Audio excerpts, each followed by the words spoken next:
Et il a eu cette phrase à propos du Rassemblement national, Emmanuel Macron. Non, ils ne veulent pas le pouvoir, ils veulent tout le pouvoir. Le but étant évidemment de faire peur à l'électeur, puisque s'ils veulent tout le pouvoir, c'est forcément très très inquiétant. Alors je mettrai ça en parallèle avec une tribune parue ce matin dans les colonnes du Figaro, signée du journaliste Alain Gérard Slamin, qui nous parle de ce qu'il appelle l'extrême centre. Et c'est quoi l'extrême centre selon Alain Gérard Slamin? Il dit c'est le fantasme d'un monopole du pouvoir au centre, qui irait donc de la gauche à la droite, en gros, contre les deux extrêmes qui se retrouveraient exclus des affaires. Donc tout ça se faisant au détriment du jeu normal de la démocratie.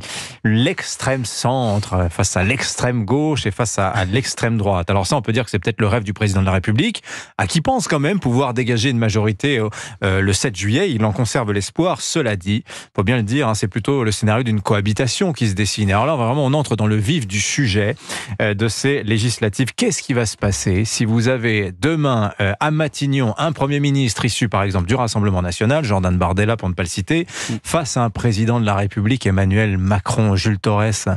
On connaît la cohabitation, mais là c'est quand même un peu inédit. C'est complètement inédit et Emmanuel Macron, je suis pas sûr qu'il soit tout à fait préparé, mais c'est quand même, pour revenir sur votre propos, c'est quand même étonnant qu'Emmanuel Macron dise que les oppositions veulent le pouvoir, tout le pouvoir, quand on sait que c'est lui qui, depuis 7 ans, est qualifié d'hyper-président. On l'a dépeint en effet, président Jupiter, on l'a dépeint en Napoléon III. Donc c'est quelqu'un qui est comment dire, il est victime de ces attaques-là depuis 7 ans. Et c'est aussi intéressant de voir qu'en fait, il n'a pas du tout compris ce qui s'était passé aux européennes et ce qui se passe actuellement aujourd'hui dans le pays. C'est-à-dire qu'on a 70% des Français qui sont opposés à sa politique. On a 74% des Français, c'est notre dernière enquête IFOP-JDD du week-end dernier, qui sont mécontents d'Emmanuel Macron. Donc il ne semble pas avoir compris. Mais finalement, elle n'est pas du tout étonnante, la campagne d'Emmanuel Macron, dans le sens où il a toujours fait campagne sur la peur. Il a fait campagne sur la peur pendant le Covid, il a fait campagne sur la peur pendant la présidentielle de 2022, où c'était moi ou le chaos. Là, il agite le spectre de la guerre en Ukraine, en disant que le RN soutiendrait la Russie et n'aiderait plus l'Ukraine. Il dit pareil de la France insoumise.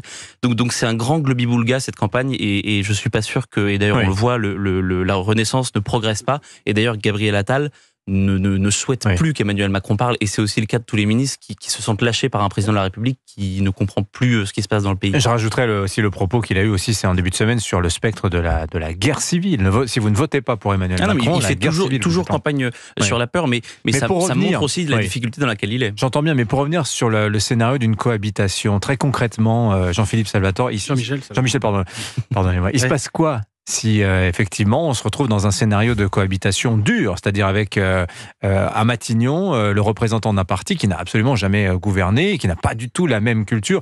C'est pas le même monde, Jordan Bardella et Emmanuel Macron. C'est pas des gens qui se sont rencontrés dans les allées de l'Assemblée nationale, etc. Alors je pense que la première chose, c'est que si le Rassemblement national a une majorité absolue, le président ne pourra pas financer.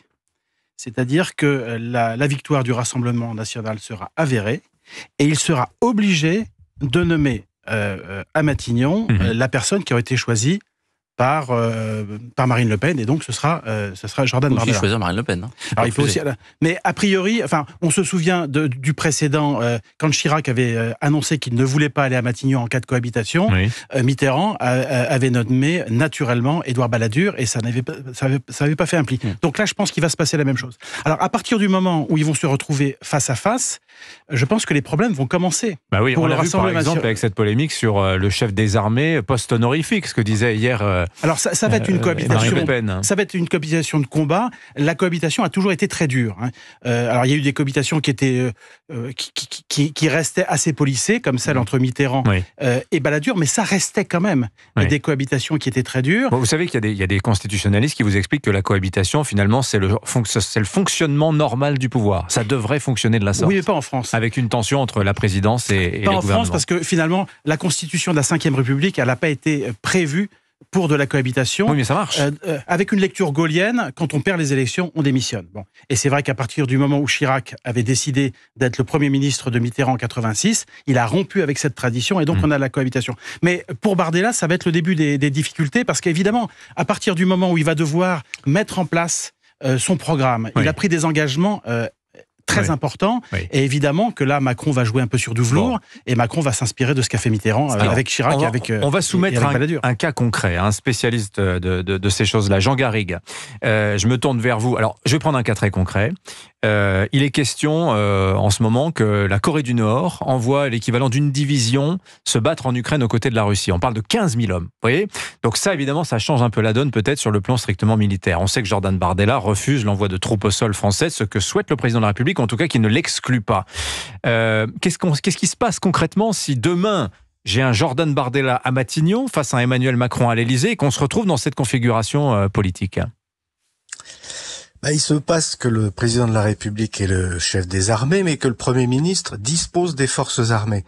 Et que, en dépit de la doctrine du domaine réservé, qui finalement a beaucoup fonctionné au moment des 3 autres cohabitations, qui ont été des cohabitations plutôt réussies d'ailleurs. En dépit de cette doctrine-là, en réalité, le dernier mot revient toujours au Premier ministre en période de cohabitation, parce qu'il peut s'appuyer sur sa majorité parlementaire et contourner par le domaine de la loi, contourner la volonté présidentielle. Je vais pas entrer dans les détails. Ce qui s'est passé dans les précédentes cohabitations, c'est que sur les enjeux majeurs de politique internationale ou de politique de défense, ce dont on parle là, il y avait un accord entre les 2 grands partis d'alternance. On arrivait à avoir une concordance, notamment par le truchement des secrétaires généraux de l'Élysée et des directeurs de cabinet du Premier ministre, qui souvent étaient en parfaite harmonie. Ça s'est produit à plusieurs reprises. J'ai étudié ça dans un livre. Et ce qui se passerait là, en revanche, si vous voulez, c'est que on a, mais vous l'avez souligné, on est en présence avec le Rassemblement national d'un personnel politique qui n'a jamais été au pouvoir, qui a des positions a priori assez radicales sur un certain nombre de questions, notamment sur les rapports avec la Russie de Vladimir Poutine et sur la question de l'Ukraine. Et donc, à mon sens, on risque d'avoir des tensions extrêmes. Et ces tensions, elles ont été, résolues dans la pratique, précisément par cette capacité de convergence, de synthèse qui s'est faite du temps de Mitterrand, de Chirac et de Jospin et encore de Chirac.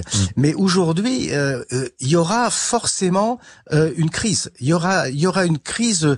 Je ne sais pas si ce sera une crise de régime, mais il y aura des tensions très très fortes et c'est très compliqué.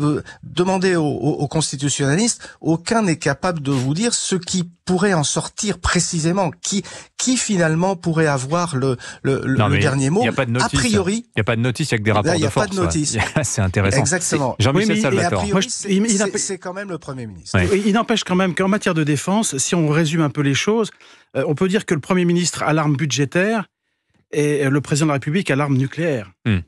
En charge de l'essentiel. Donc, en cas de très forte tension, lorsque l'essentiel est en jeu, évidemment que le Président de la République a quand même une certaine primauté à cause de cette arme nucléaire, et aussi parce qu'il est élu au suffrage universel, et que malgré tout, ça pèse lourd. Mais l'onction des Français... Il a été délégitimé 2 fois par les urnes. L'onction des Français pour une Assemblée nationale... Bien sûr, mais quand même, ça pèse. Non, mais c'est légitimité contre légitimité. Ce qui est intéressant, c'est qu'on compare avec les 3 dernières cohabitations, mais on vit plus dans le même monde politique, c'est-à-dire qu'avant on vivait dans le bipartisme, donc c'était Balladur et Mitterrand. Là, on est dans une tripartition de la vie politique, et c'est tout le problème de ces législatives et tout l'enjeu d'ailleurs, c'est que aujourd'hui la force du président de la République, elle est en 3e position dans les sondages et elle arrivera en 3e position et elle sera minoritaire, plus que minoritaire dans la prochaine Assemblée nationale. Alors on a parlé